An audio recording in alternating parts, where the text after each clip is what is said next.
Dari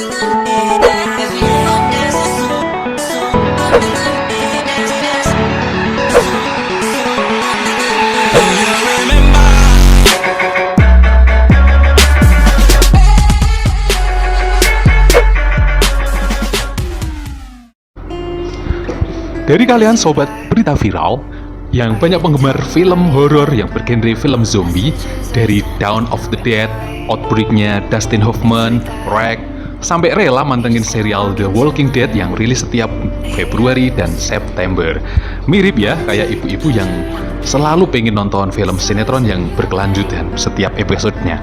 Menurut saya, nonton orang yang dikejar-kejar gerombolan zombie satu kota itu sangat menghibur meskipun temanya monoton dan gampang ditebak. Ya, seputar kelompok manusia yang dikejar-kejar dari kerumunan zombie itu. Tapi bagi saya tetap saja menonton film zombie itu enak dan perlu. Di samping itu, sebrutal-brutalnya zombie, mereka tidak pernah makan teman sendiri.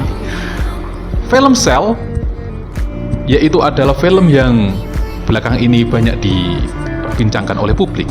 Film Cell merupakan film yang diangkat dari novel dengan judul yang sama karya Stephen King pada tahun 2006.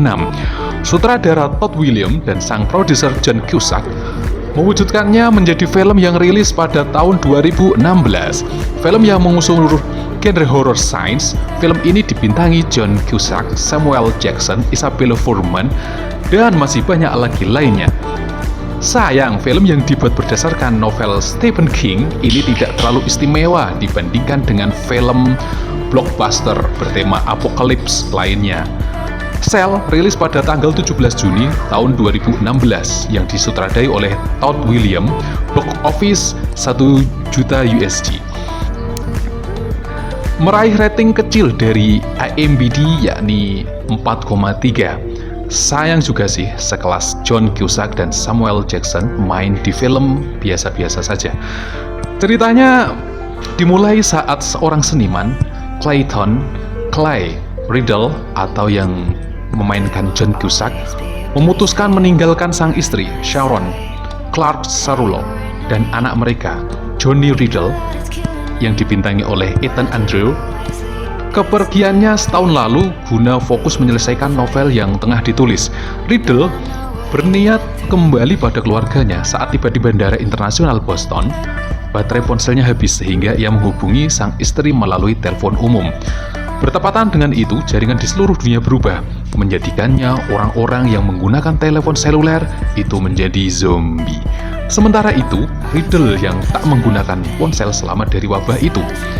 Ia pergi ke stasiun kereta bawah tanah dan bertemu Thomas atau Tom McCourt atau Samuel Jackson. Riddle disarankan meninggalkan kereta bersama beberapa orang lainnya yang selamat. Di terowongan, rekannya ditikam hingga tewas oleh orang yang terinfeksi virus berjulukan Foner. Riddle lantas membawa Tom ke apartemen dan bertemu Alice Maxwell, Isabel Fuhrman, tetangganya. Mereka harus mengatur strategi, menemukan cara menyelamatkan kota dan berusaha bertahan hidup agar tidak menjadi zombie. Belum lagi beban Riddle yang harus memastikan keluarganya dalam keadaan baik-baik saja. Ya, alur cerita film ini relatif sama sih dengan film 2012 yang juga dibintangi Cusack tentang Clay Riddle. Seorang ayah yang rela mengorbankan nyawanya demi menyelamatkan anak dan istrinya dari bencana kiamat, wabah atau yang saat ini adalah wabah zombie yang datang tiba-tiba. Ada tokoh pendukung semacam Tom McCourt, Samuel Jackson, cewek muda cantik Alice yang dibintangi oleh Isabel Fuhrman, dan teman-teman di perjalanan yang duluan mati. Dramanya pun seputar tanggung jawab seorang ayah terhadap keluarga, kehilangan orang yang dicintai, dan keputusan untuk membunuh orang-orang terdekat karena berubah menjadi zombie. Sisanya ya kejar-kejaran dengan kerumunan zombie. Perbedaannya dalam film ini tidak ada adegan menjijikkan zombie makan otak manusia seperti 28 Days Later. Tidak banyak yang juga adegan berkelahi atau tembak-tembakan ala Resident Evil. Dalam film ini, wabah zombie disebarkan melalui sinyal telepon seluler.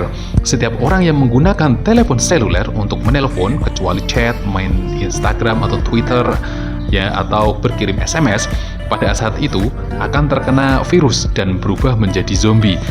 Tidak ada landasan ilmiah bagaimana ini bisa terjadi, namanya juga film blockbuster.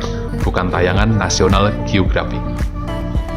Penyebaran virus zombie ini diduga oleh kelompok tertentu, tetapi tidak dijelaskan dalam film ini siapa penyebar wabah ini dan apa kepentingannya. Uniknya, virus ini tidak hanya menghasilkan zombie yang agresif dalam mencapik-capik manusia, tetapi membentuk zombie-zombie yang patuh. Misalnya, setiap malam tiba, zombie akan berbaris dan mengeluarkan lagu-lagu yang sama pada saat tidur. Malahan, pada sepertiga akhir cerita, zombie ini tidak mencapik-capik manusia lagi, tapi mulai merekrutnya untuk menjadi zombie-zombie melalui suara yang diteriakkan langsung ke telinga manusia. Tidak hanya zombie, virus ini juga membuat manusia dihantui mimpi buruk yang sama. Manusia yang masih selamat akan dicuci otak sehingga menyerah dan menurut pada kemauan si penyebar virus. Di akhir cerita, terdengar sayup-sayup Atom Song Club Liverpool, You'll Never Walk Alone, yang sangat syahdu, mengiringi barisan zombie yang berjalan rapi dan teratur. Nah, film ini memiliki pesan yang relevan dengan kondisi saat ini, yaitu kritik terhadap perilaku manusia modern sekarang yang sangat-sangat tergantung pada informasi yang diperolehnya melalui kemajuan teknologi komunikasi seperti smartphone. Tingkat pengguna smartphone saat ini untuk memperoleh informasi di internet melalui menggeser media massa hingga laptop sekalipun. Smartphoneism ini berpotensi membentuk manusia-manusia yang seragam tanpa diakritis dan sangat patuh. Secara simbolik terdapat scan dalam film ini di mana manusia smartphone dibakar karena justru menimbulkan manusia atau menimbulkan masalah bagi umat manusia. Saat timeline media sosial dapat menggantikan berita pagi televisi, saat traffic view, like, love, share, subscribe menjadi hitungan utama dibandingkan jumlah X lembar terjual, saat orang-orang lebih suka membagikan artikel di Mojo Brilliant atau Rapper, saat majalah Yol.com digantikan oleh Googling, saat orang-orang lebih senang saat majalah Yellow Page Telkom digantikan oleh Google.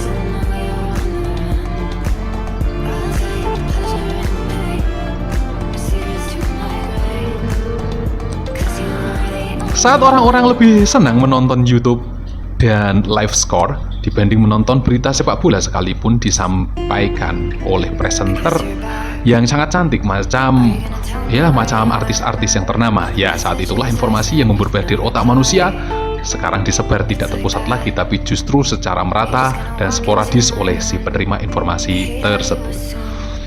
Internet sebagai new media memang memudahkan umat manusia memperoleh informasi secara cepat dari belahan dunia manapun tanpa harus menunggu media massa yang menyebarkan.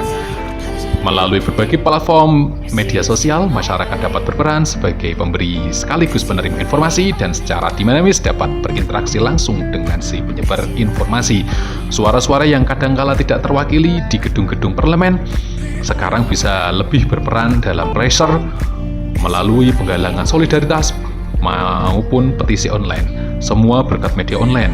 Sebagian peran di demo jalanan untuk menyampaikan protes pun bisa dilakukan dengan fasilitas mention ke akun pejabat publik. Sekarang, media massa juga sering menjadi opini penggunaan media sosial atau netizen sebagai parameter opini publik.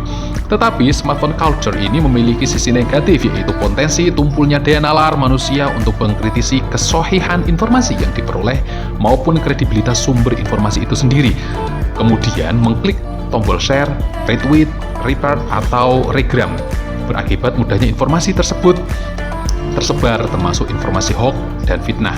Akibatnya, khalayak saat ini mudah sekali untuk di-drive sesuai dengan kepentingan penyebar informasi sehingga merubahnya menjadi layaknya kumpulan zombie yang taat seperti dalam film Cell ini.